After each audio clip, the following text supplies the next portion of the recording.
Hello and welcome back to the S.H.E Gallery Show. We are back for season 4. Can you believe it? And it is summer and it is hot, and we are so excited to have you here and to have Amanda Salcedo of nonprofit Ensemble Español here with us today. We're so happy to have you here. Thank you. I'm happy to be here. Thank you. And you are live with us at CAN TV, and please remember that you can always contact us directly at sharinghisenergygallery@gmail.com. You can always call us at 312-622-2837. And please always visit our website and find out about our upcoming exciting events. Which brings us to our next guest, Amanda Salcedo, who will be one of the performers at S.H.E Gallery's first performance art fundraiser that will take place in our neighborhood's National Museum of Mexican Art. We are so excited for this first fundraiser that's brought by local artists, performing artists of poetry, dance, song, music. Here we have Amanda Salcedo, short stories, and just many other exciting events. So you found us through Chicago Artist Resource, and automatically I loved what you did, and thank you so much for giving back to the community. So tell us a little bit about your background. You are from you're from Chicago, and a true Chicagoan that's from the South and the North Side. So talk to us a little bit more about that.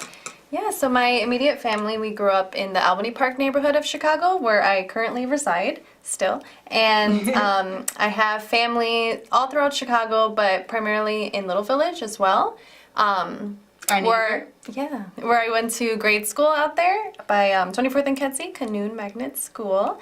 And, you know, I was going home, sleeping at home, but I was at my grandparents' eating, staying there all the time. So I definitely grew up in both neighborhoods. And you really get a sense of the difference of the neighborhoods when you grew up in both of those, right? Yeah, definitely. Awesome. So while you were here in Little Village, your parents enlisted you and your 2 older sisters in Mexican folkloric dancing, flamenco dancing?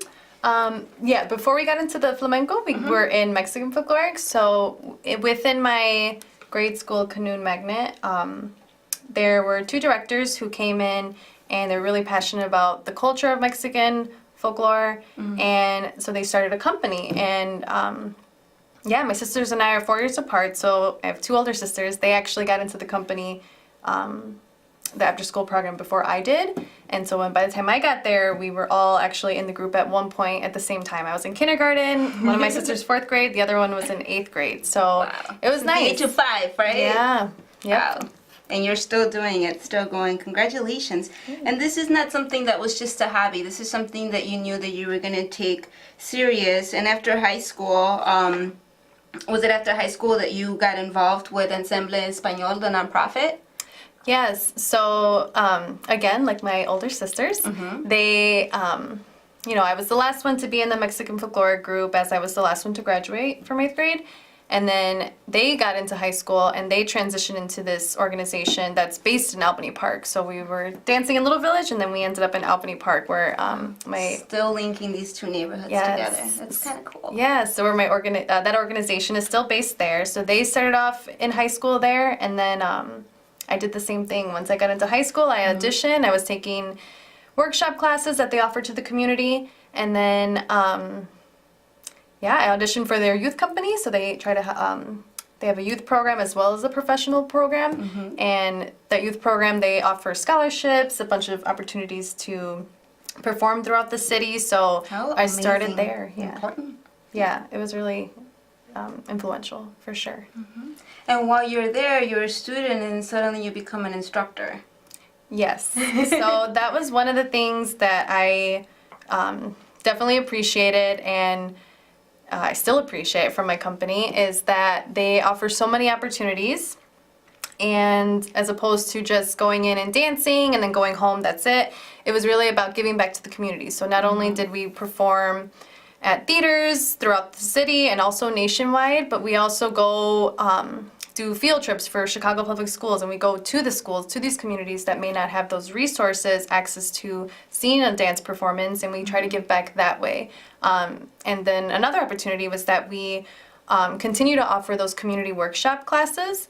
And that's how I started off as an assistant. I actually was an instructor assistant while my older sister was teaching, so that was fun, still following her footsteps. Yeah. Yeah, and then eventually I transitioned and came on board as a instructor, about the past 5 years doing that. Amazing. So something that we've brought up multiple times, if not always, on the She Gallery show is the way that that we're brought up, how culture is so important and how it starts in the home front, because we live by this monkey see, monkey do. And here again, we have this situation where you're doing what your sisters are doing, and then now you're teaching because that's what your sisters are doing, and you're enjoying it at the same time. But then you came to a point in life where you said, is this me?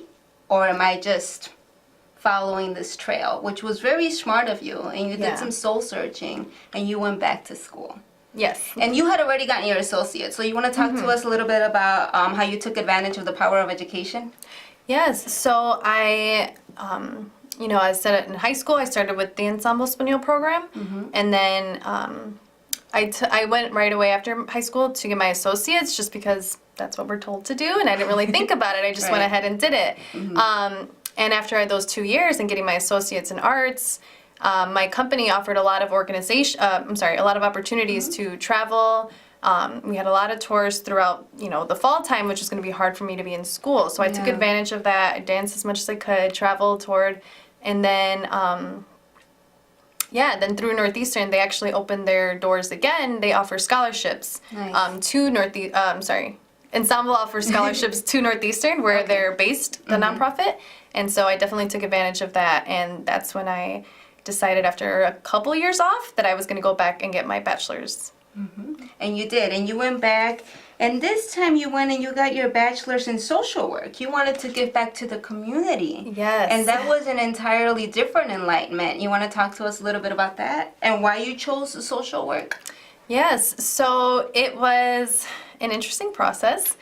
Getting back, I was like, okay, I have to get my foot in the door. I have to get my bachelor's. I want to see what other doors can open. And it wasn't easy. At first I was like, oh, I like to dance. I teach maybe health education. And I first went back to Northeastern with that, and I realized a lot of CPS requirements was not my forte. And so I was like, okay, I had a really good advisor there, and he started talking to me. He's like, I think social work is something that you can do. He's like, I see you already do a lot of, instructing with arts. You're going in all the communities. I think you have a really strong tool that you can bring to the social work field. And so that was something I did. I was like, okay, let me just do it. And 2 years later, after a long process, it was very fulfilling. And I just graduated this past spring. Yeah. Congratulations. It's really awesome. And what was it while you were in school? What was most challenging, and what was it that you enjoyed most? What was it that brought you to this big enlightenment, that brought you to now wanting to work more with other nonprofits, giving back to the community, teaching, working with organizations like After School Matters? What was it about school that was most challenging and that you enjoyed most, that has helped you grow, or through this journey, I should say? Yeah, so I would say first going back into school and being a non-traditional student, a person of multiple trauma survivor, it was a really triggering, hard experience, especially in the social work field, because, it's a lot of heavy work. And so I would say my first couple semesters was kind of going within and kind of dealing with all these things, trying to put my best foot forward.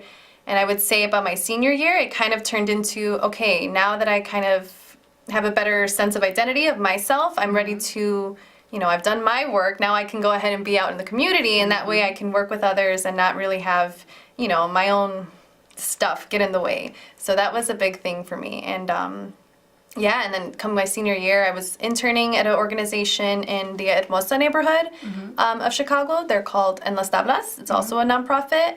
And just seeing the work that they did with, in a community that doesn't have that many resources, and the time and effort that they give to these students, and they're giving a lot of arts.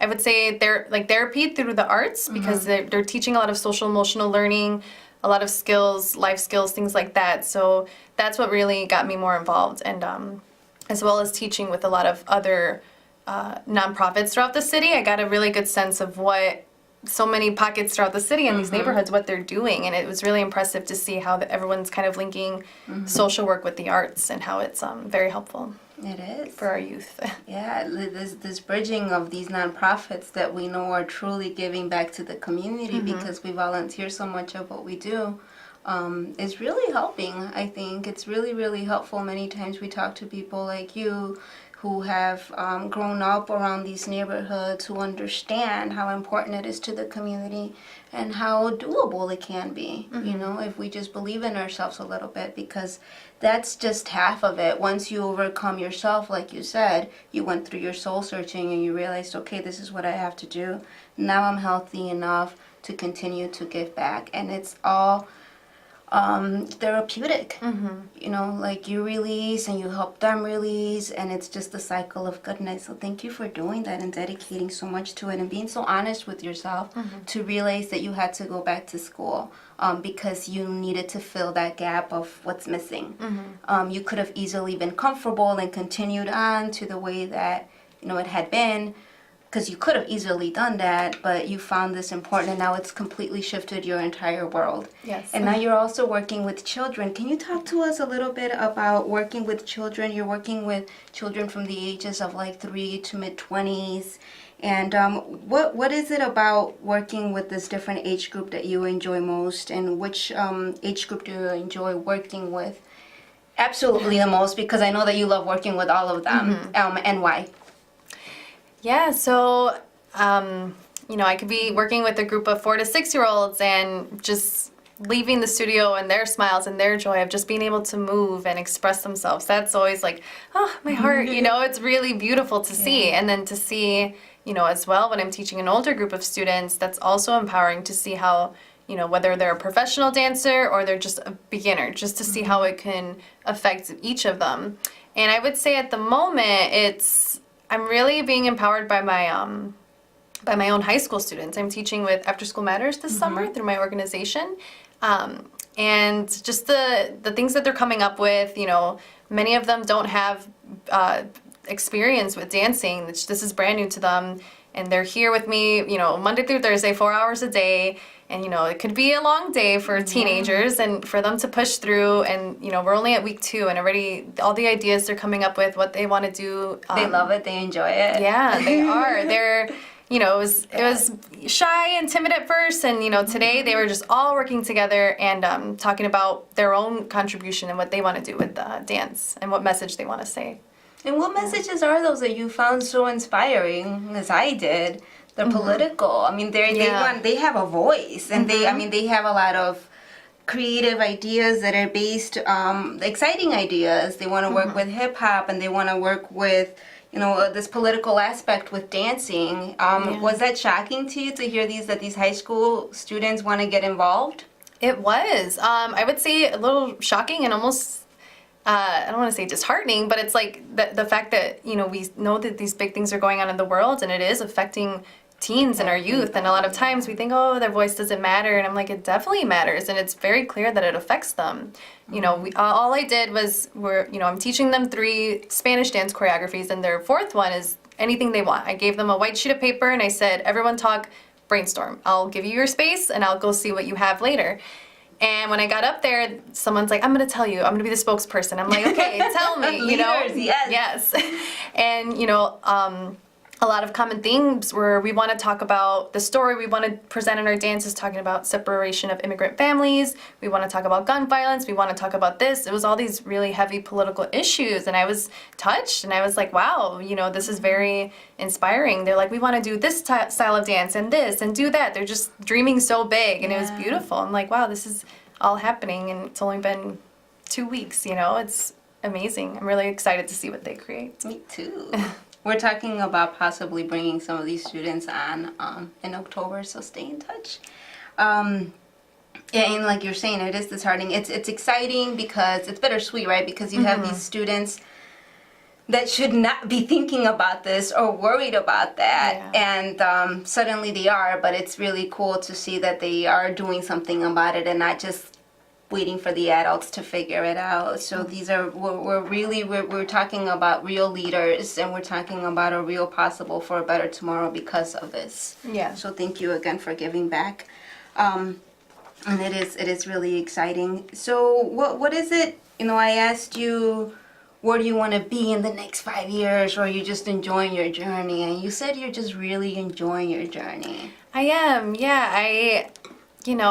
I can always hope for what if this and what if that. And I'm like, at the moment, I am really happy with where I am, what the universe is, throwing my way. I'm very grateful, and I don't want to shake things up too much. I do know that one of the big things that I appreciated with my Mexican folkloric grade school company is that it really got me in touch with my own background and my culture. I come from Mexican Ukrainian descent, so a mixed bag, but I can take the good in both of those.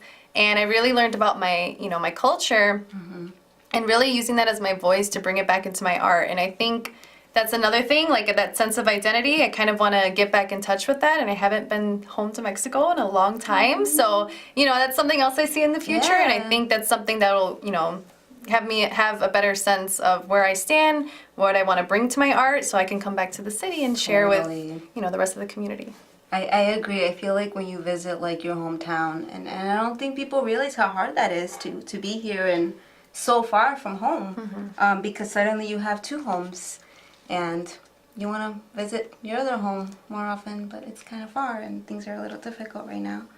But it is really, really important to cultivate that culture no matter where you're at, and let home really be where the heart is, and take that with you and share it. Thank you for sharing it through your dance. So you know that you've inspired your students, and would you say that you've also inspired any of your family members? May have not even know it. You want to talk to us about that? Yeah, so most recently, with my company, we had a final presentation show this past June.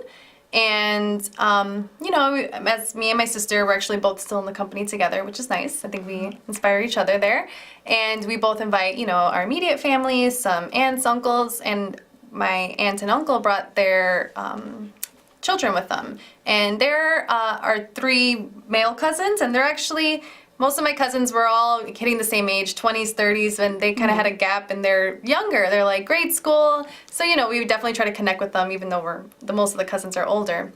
So my aunt and uncle brought them to the show, and, I kind of thought, oh, maybe they fell asleep. It was a 2-hour show. It's pretty long, and then I was with them this past weekend, and, there was a graduation party, a bunch of, the boys, they're all playing video games, and it was a silly thing, but I was trying to say to the boys, oh, I want to play, and someone's like, no, you can't. And then my younger cousin, who's like, I want to say 5th grade, I hope I don't butcher that, he's like, no, you can't say that to her, she's a professional dancer. And he's like, right? I'm like, yeah, that's right. So it was just nice to hear that, and that, I'm like, oh, he was paying attention, there was an impact, and that was, that hit the heart. It was nice. That's awesome. Yeah, I mean, when we're kids, we are so easily inspired. And that's why it is so important to continue to do these things. And for this young boy to recognize you as somebody that's strong because of your dance, strong enough and smart enough and able enough to play a video game. Yeah, I know. That's really awesome. So you've done different kinds of dancing. In Spanish, this is the kind of dance that you've loved most, but you've tapped into ballet, flamenco, classical music, contemporary music, modern music, all kinds of music. But you're saying that you love this because flamenco is not pushing you to be so perfect, right? Yeah. You feel like you have more freedom. You want to talk to us about the freedom that this type of dance brings you? Yeah, so I think, I grew up with, coming into flamenco, and I didn't really broaden my horizon. So another thing I was thankful for going back to school is that I was able to take a bunch of different dance classes within the past, couple years. And so it brightened my eyes. I'm like, wow, there's so much more to explore. And I think some of the things, maybe it's my own learning ability, but they seem really restricted. And that's one of the things I like about flamenco is that, a lot of times it's more about expression, and, it doesn't matter if your hand is here, it can be here, and it's it's more about what you're giving to the audience. And a lot of times in Spain, when they have these smaller, intimate shows, you know, it's about connecting with the person who may be sitting 2 feet from you, you know, and it's not about having perfect technique. It's just really about expressing yourself the best way that you can. Yeah. So it's not as many limitations, I would say. What an awesome way to practice freedom. Yes. That is really cool. So we want to thank you again for being with us. We're wrapping up, and before we leave, we want to remind you that you can watch Amanda Salcedo and over 20 other amazing performers this summer at our first fundraiser, so you can support us as well. And we want to give you a taste of what Amanda's dancing is like, so we'll wrap it up with that. And before we get there, you want to give some words of advice to other dancers who may be thinking about possibly becoming professional dancers? Yeah, of course. I would say, I don't want to sound cliche, but I would say just go for it. I mean, I think, you know, that was something that I struggled with, and it's something that I am still dealing with, that, you know, identity, you know, soul searching, looking for my identity and really finding my voice in my dancing. As I, you know, mentioned, I just kind of followed my sisters, and I got to the point where, is this the style I want to do? Is this where I want to stay in this company? You know, and so I would say, as young as you can, just, even though your parents might push you and you might not want to, just try as much as you can. And, you know, you'll know when something speaks out to you, and then definitely have your own freedom with it, and just do a lot of improv. I'm in the studio, I think I mentioned this. If I finish teaching a class, I'll stay in there afterwards, just kind of breathe, put some music on, and just do any movement. I don't even know if it's a style, but it feels good, and I think you should always keep doing that. Go for it and dance whatever way your heart wants to. Dance to the beat of your heart. Yes. I love it. All right, well, thank you again so much for being with us. Please remember that you can always contact us directly on our website at sharinghisenergygallery.net. You can always email us at sharinghisenergygallery@gmail.com.